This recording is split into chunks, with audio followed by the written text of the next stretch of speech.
Pada kesempatan yang pertama ini saya ditugaskan untuk membicarakan tentang bagaimana sebetulnya penantasan hipertiroid pada saat ini. Sebetulnya tidak banyak berubah, tapi ada beberapa hal yang barangkali perlu kita ulang kembali karena sangat memudahkan kita dalam kita menangani pasien hipertiroid kalau kita menghadapinya.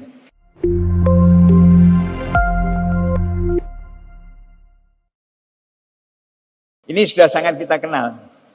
Sudah sangat kita kenal tentang bagaimana gejala dan tanda. Jadi di sini ada sign dan ada simptom. Itu saling terkait dan itu biasanya tidak semuanya kita bisa temukan pada seorang pasien dengan tirotoksikosis.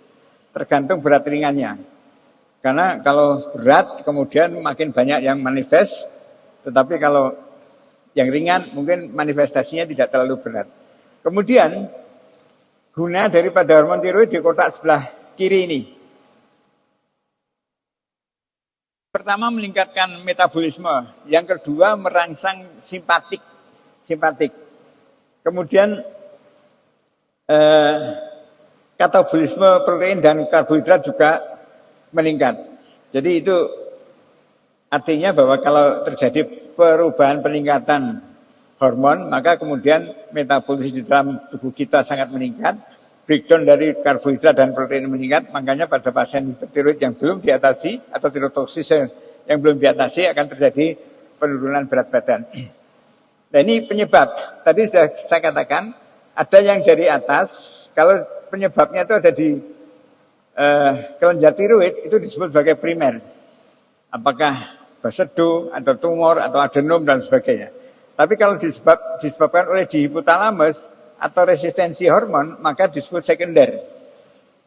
Jadi kalau toh kita ada hipertiroid, mungkin nggak bisa nangani penyebabnya, misalkan di sekunder akibat resisten, ya kita tangani hipertiroid toksisnya saja, tanpa menangani penyebabnya.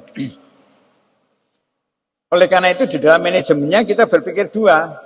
Yang pertama mengatasi peningkatan hormon tiroidnya, yang kedua mengatasi penyebabnya. Penyebabnya aja yang bisa kita atasi, ada yang tidak bisa atasi. Jadi itu hal-hal yang biasa di dalam kedokteran. Oleh karena itu kita berpikir bagaimana menyelamatkan pasien itu kalau terjadi keadaan tirotoksikosis. Sambil guideline yang enggak terlalu baru, karena ini yang terakhir yang saya dapat, ada 2018 dari ETA, European, tapi hampir sama saja. Dan kita lihat apa yang kita harus lihat pada pasien ketika datang ke kita dengan tanda-tanda tirotoksikosis. Maka jangan lupa, walaupun nanti di dalam diagnosisnya kita butuh menetapkan penyebab, tapi dalam evaluasi pertama kali tolong dilihat kemungkinan komplikasi dari tirotoksikosis. Jadi jangan sekedar kita nangani tirotoksisisnya, tapi juga termasuk nanti komplikasinya. Terutama pada kardiak. Misalkan ada atrial fibrillation, misalkan. Ada heart failure, misalkan gitu. Jadi jangan hanya sekedar dilihat hipertiroidnya saja. Kemudian riwayat penyakit juga perlu kita gali sebaik mungkin, karena itu mungkin bisa kita pakai untuk nanti dalam manajemen, di dalam manajemennya. Kemudian seperti biasa pemeriksaan fisik sudah kita lakukan. Dan kemudian evaluasi lab apa yang perlu kita lakukan? Nomor 1 TSH. Kalau TSH sudah turun di bawah 0,01, sudah tanda petik yakin itu adalah suatu hipertiroid. Kemudian disertai dengan tanda dan gejala tirotoksikosis. Kalau kemudian berikutnya apa yang kita lakukan? Kita memeriksakan T4. Free T4. Kalau ada TSH rendah, tanda dan gejala positif, free T4-nya normal, baru kita lihat free T3. Jadi mungkin adalah tirotoksikosis tirosin. Jadi T3 tirotoksikosis. Walaupun manajemennya sama saja. Nah kadang-kadang TSH-nya turun, free T4 normal, T3 normal, itu yang disebut sebagai subclinical hyperthyroid. Nah di sini nanti timbul kontroversi, ada yang minta diobati, ada yang tidak diobati. Tapi ada beberapa indikator barangkali yang perlu kita perhatikan sehingga ini harus diobati walaupun subclinical.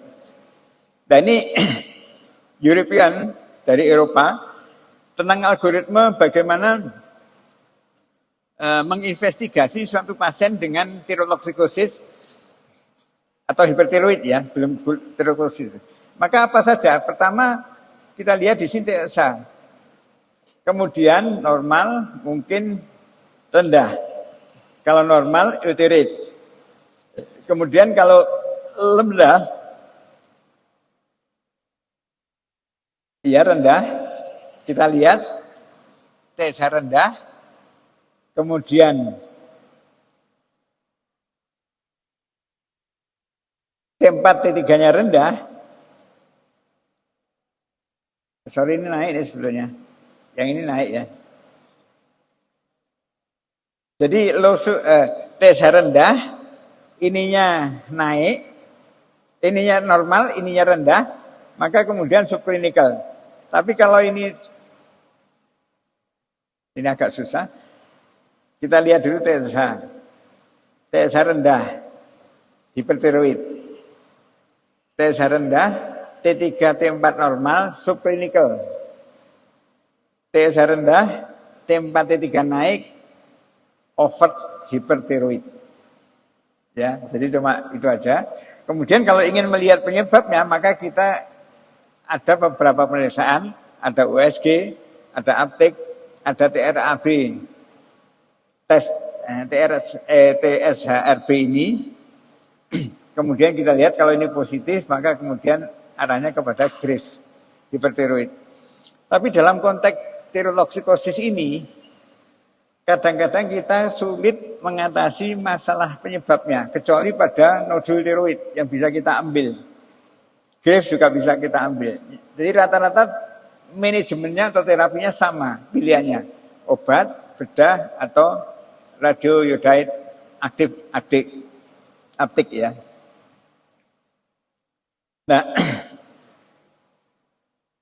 ini tadi yang saya katakan awal bahwa kalau kita mendapatkan pasien maka kita harus cari penyebabnya. Karena kadang-kadang penyebabnya kita bisa atasi. Toksik adenoma kita ambil mungkin akan memperbaiki keadaan. Bisa kan gitu. Atau CA yang nodul hipertiroid dan ternyata CA. Kemudian kita ambil juga bisa mengatasi keadaan. Jadi tetap aja kalau kita dapatkan tirotoksikosis bukan hanya sekedar mengatasi hipertiroidnya, tetapi juga mengatasi penyebabnya. Nah, kapan sekarang kita menggunakan aptik? Ini beberapa hasil aptik, sehingga kadang-kadang kita bingung sendiri kalau kita tidak tahu. Kita lihat di sini, ketika aptiknya naik, didapatkan pada apa saja? Banyak.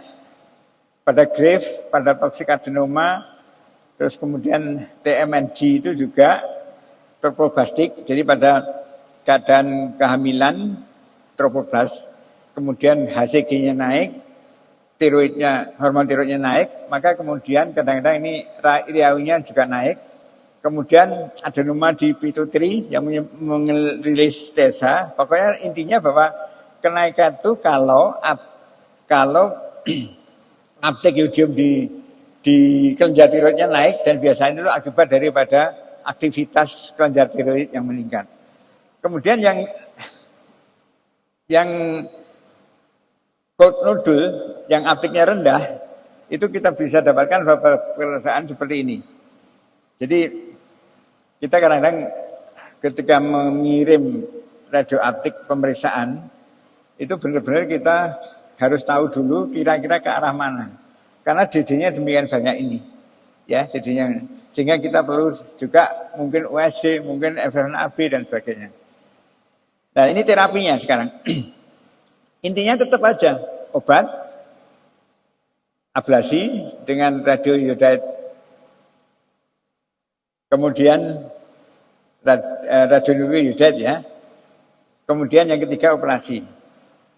Tapi kemudian kapan operasi, kapan obat, kapan pakai isotop iodide.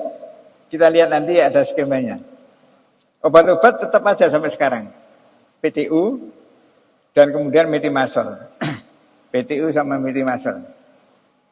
Ini adalah obat-obat yang tersedia, yang sampai sekarang dipakai. Nah, tapi pekerjaannya bagaimana? Sekarang kita ngomong yodium dulu. Yodium itu kelihatannya bahan utama pembentuk hormon. Kalau kita berikan, mungkin hormonnya akan meningkat. Tapi kalau pemberiannya dalam jumlah besar, ya, jumlah besar, maka justru ngeblok sintesis ataupun pelepasan hormon tiroid yang sudah dibuat. Dan ini bisa kita gunakan pada keadaan-keadaan krisis hipertiroid. Kita ingin menurunkan kadar hormon tiroid di darah, kita kasih yodium dosis tinggi. Sehingga kemudian diblok sintesisnya dan diblok rilisnya. Sehingga kemudian yang di perifer bisa kita atasi. Kemudian yang kedua PTU atau metimasol, kerjanya sama. Tadi kan ada yodium masuk, kemudian oksidasi, ikatan dengan titik G, kemudian 1 tambah 1, 1 tambah 2, 2 tambah 2 dan sebagainya, dari kopling.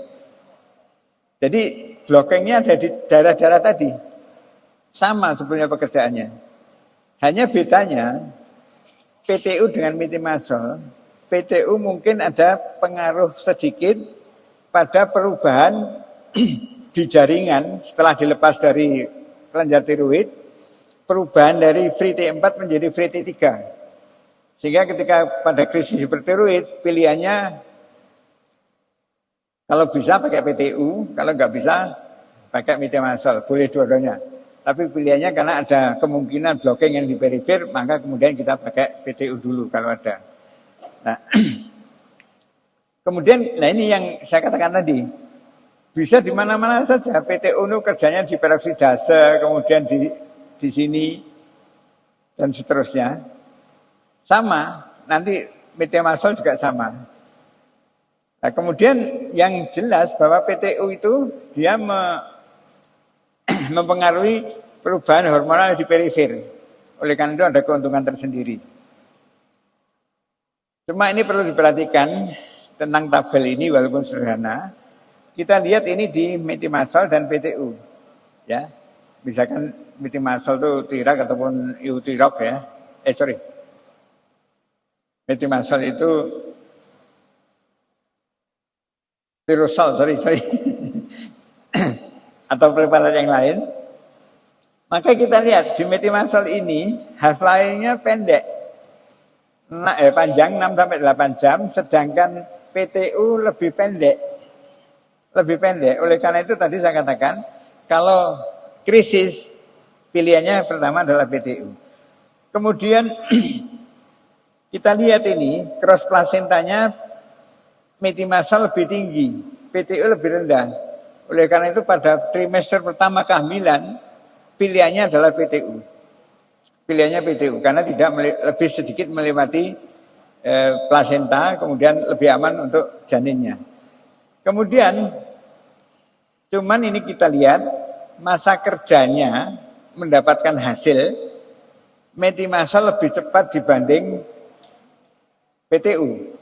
Sehingga kalau tidak ada krisis, tidak ada kehamilan trimester pertama, pilihannya menjadi metimasol. Karena itu akan menguntungkan karena juga kita lihat di sini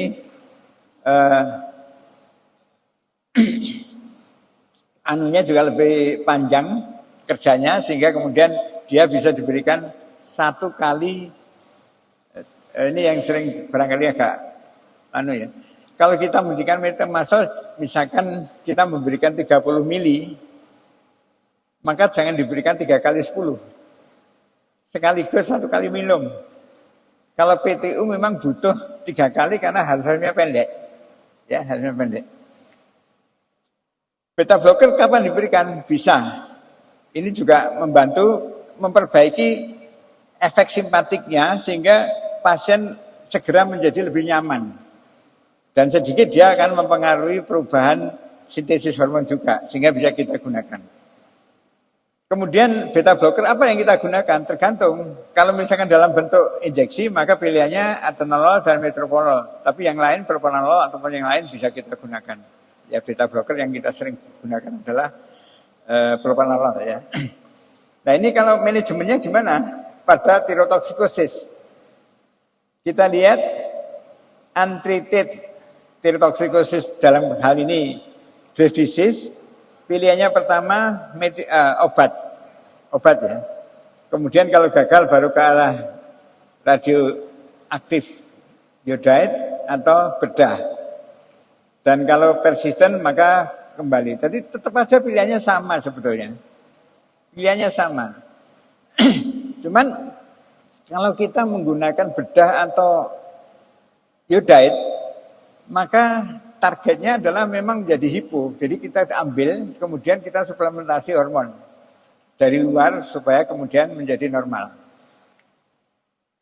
Ini rekomendasinya seperti yang saya katakan. Nah ini kita lihat, kalau misalkan pada kehamilan, maka kemudian aptik radio nggak boleh. Pilihannya adalah obat baru surgery dan seterusnya. Ya, dan seterusnya. Jadi ini adalah pilihan-pilihan yang kita bisa gunakan. Ini untuk rai. Rai, coba lihat nih, yang biasanya digunakan pada toksik adenoma, pada keadaan pregnancy tidak boleh. Jadi ini adalah bagaimana kita memilih obat-obat alternatif dari ketiga pilihan tadi. Jadi nanti ini bisa Anda minta slide-nya di panitia ya, sehingga Anda tidak usah nyata-nyata lagi. Bagaimana tentang subklinik hipertiroid? Nah, ini ada yang setuju diobati, ada yang tidak. Tapi kalau lu orang tua dan ada tanda-tanda masalah kardiak, lebih baik diobati. Karena itu akan mengakibatkan worsening daripada kardiaknya sendiri. Jadi ada hal-hal yang perlu diperhatikan ketika subclinical hyperthyroid. Saya kira itu yang bisa saya sampaikan. Terima kasih perhatiannya. Assalamualaikum warahmatullahi wabarakatuh.